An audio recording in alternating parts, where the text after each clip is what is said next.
everybody, welcome back to Forza Horizon 3. We are continuing our trip down memory lane in terms of build series. We started with Horizon 2 on the race car builds, and now we're going to Horizon 3 with our first of the rally stages. And I figured we could use the Aston Martin V8 Vantage because it's insane. And I haven't seen it in any other Forza games. And it's got a big old twin-supercharged V8, if I recall. It is quite heavy, but it also has an obscene amount of power. So we're not going to worry about any of that in terms of engine swaps. We don't need to worry about that because it does have, 600 horsepower and 600 torque, which is sort of insane, actually. And we can get 3 to 5 tires on the front. Those are very big tires. You can get 3 5.5s on the rear. Those are all good. We want a proper gearbox and a proper differential. And then we want our handling stuff. We want to get as much weight out as possible. I'm not so worried about horsepower because we have a colossal amount. I am worried about the weight. Right now we are sitting comfortably at 4,800 pounds. We can drop it down to 3,800, which is good, I guess, but really want more weight reduction. Does a supercharger lower the weight? No, it makes it heavier. We're not going to go for that. We're just going to put every single weight-saving part on that we possibly can to try and get all of that out. Because it's a heavy boy. And then we can put you on. We're actually going to put that in that way. So we have an extra PI, because then we can go full that. You see, that saves an extra 11 pounds out. We can put that in. And then maybe we can put the race on. No, we can't. We see, okay. It's not very light. 3,750 pounds. But it does have 674 horsepower, 673 torque, and a colossal amount of grip, in theory, based on the tires and the aerodynamics. So, it might be okay, but there's only one way to find out. Okay, we are here at the high-speed rally stage that we use at the very beginning, and yes, before you ask, I did do practice runs like last time to make sure that I'm still on the pace after all this time. I think I'm 0.2 of a second off, if I recall, of my all-time previous best, which is the Sunbeam Tiger, which is a 219.4, and that thing got all of its speed, if you will, from acceleration. That was a very light, very powerful car. I think it was more powerful than this. I did some testing with it during my practice to see how it was. It was terrifying. It was bouncing all over the place, but if you could keep it in a straight line, it was mind-blowingly fast. I think this thing right here is going to be down to, strange to say it, quartering speed.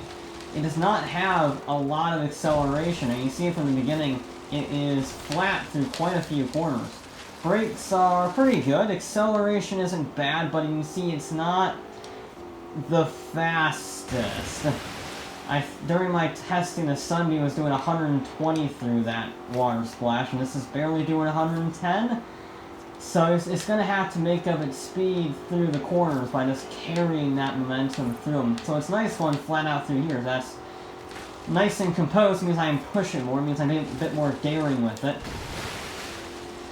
But I'm not sure if the composure is going to be enough to offset the brutal acceleration of that Sunbeam.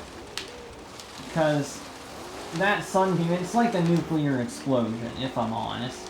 It's like an atom bomb. It just sort of goes. And there's nothing that can stop it. Granted, it did front flip in the water.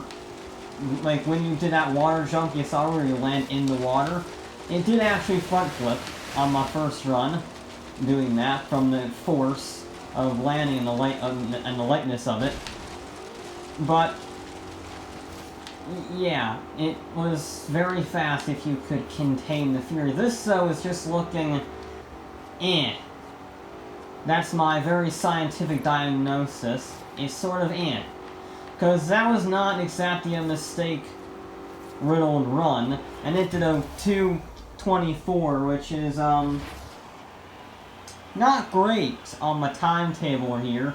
That would put it behind the Crown Vic and ahead of the Mercedes. So we're gonna have to do better. I think the key thing is just to be as brave as possible, be as smooth as possible. We're not gonna win. I can already see that right now. I can shave off maybe a second if I really push it and I get everything perfect. But I can't shave off 5 seconds. That's a bit too much. That's quite a bit too much, actually. But we're going to give it a try, see how good it can do. I really like how this drives. If this had 150 more horsepower, probably, it would be unbeatable. Because it is so composed to these corners. But it doesn't have the acceleration. It's a great handling car.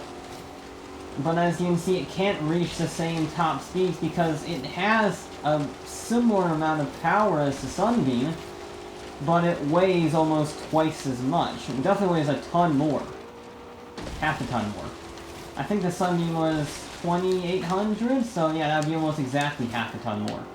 I can definitely brake a little later into that corner there, and I can definitely carry more speed through it. That's probably my area of most improvement necessary, because I'm a little cowardly because it's so high speed and it's a bit of a jump before the braking zone, so I'm a little cautious through there.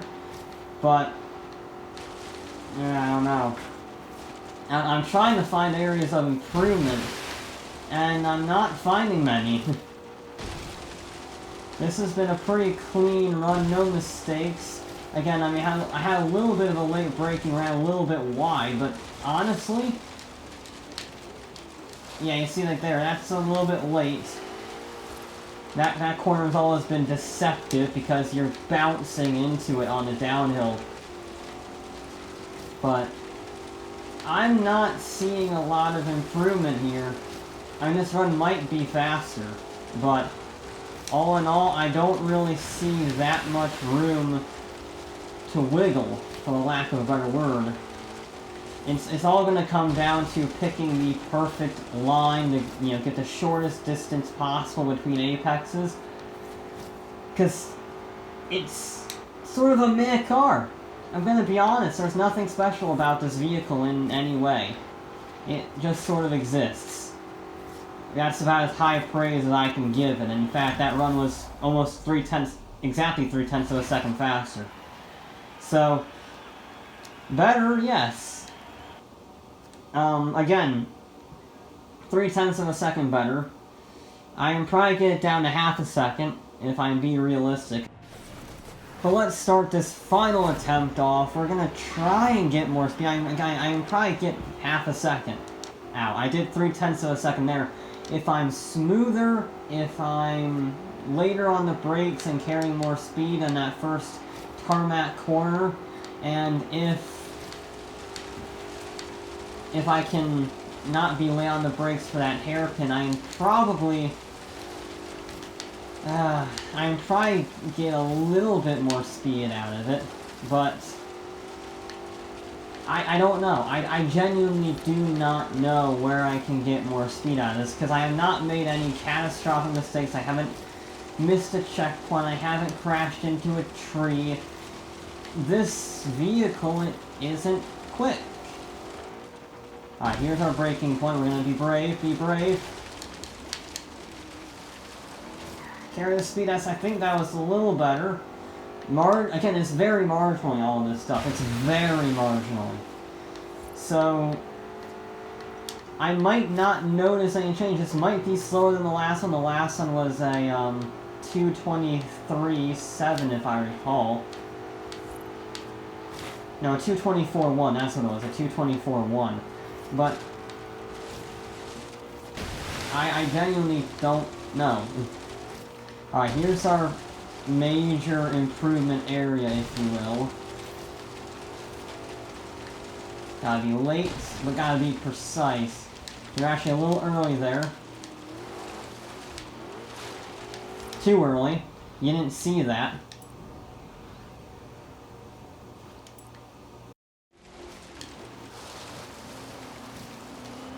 And that hairpin, it actually has too much grip for that hairpin, because you sort of want to slide it through the hairpin, and I tried, I hit the handbrake. But it didn't really slide. I don't think I had the momentum to maintain that slide. That was a good line for that double apex.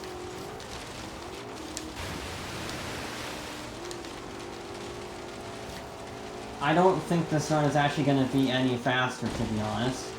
I really don't. I think while areas were certainly improved upon, it wasn't so much better, but it was a little more scruffy overall. It was better in certain sections, but as a run, I think it was scruffy. Don't hit the tree! I think that was actually faster. That was actually faster. I did almost exactly what I said. That is exactly 0.4 of a second faster than my first run. I said I could shave off 0.5. Okay, so that will put it in 9th place. Woo! That's underwhelming. I don't know what it is, but the last two cars I've ran, this and the roof from Horizon 2, have been very underwhelming. The roof was in 7th place, and this thing is in 9th place. It's fractionally slower than the Crown Vic, 0.03 of a second slower than the Vic, and it is 0.6 of a second faster than the Mercedes, and it is 5 seconds off the Sunbeam. That Sunbeam was insane. It was terrifying to drive, and I'm glad that this is much nicer to drive. But there is something to be said for outright fury and speed, rather than controlled. So, the Vulcan-inspired paint job was not as ferocious as the Vulcan engines. It was sort of just, That's how I would describe it. But anyway, that will be it for this episode of Forza Horizon 3. And I will see you on the Blizzard Mountain stage.